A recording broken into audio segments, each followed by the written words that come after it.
আপনারা বিশ্বাস করবেন না, এই যে মুড়িটা বানাইলাম এত মজা। এটা আমি সবাইকে দিয়ে দেই রেসিপিটা, যারা এই রেসিপিটা বানিয়ে খেতে চান আমি বলে দিচ্ছি।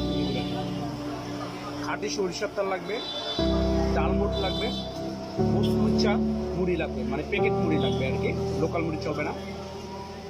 লেবুর শুকনা লাগবে, ধনিয়া পাতা লাগবে, চাট মশলা, যথেষ্ট পেঁয়াজ দিবেন,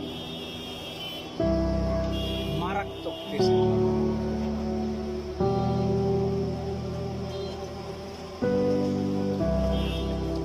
বোম্বাই মরিচ কাঁচামরিচ থাকলে মিক্স করে দেবেন, ডাইরেক্ট বোম্বাই মরিচ দেবেন না, কাঁচামরিচ কিছু করে মিক্স করে দেবেন, বোম্বাই মরিচ আর কাঁচামরিচ। সাথে বাসায় যদি কালো জিরা থাকে কটা দিয়ে দিবেন, চোখ একটা মধ্যে বড়।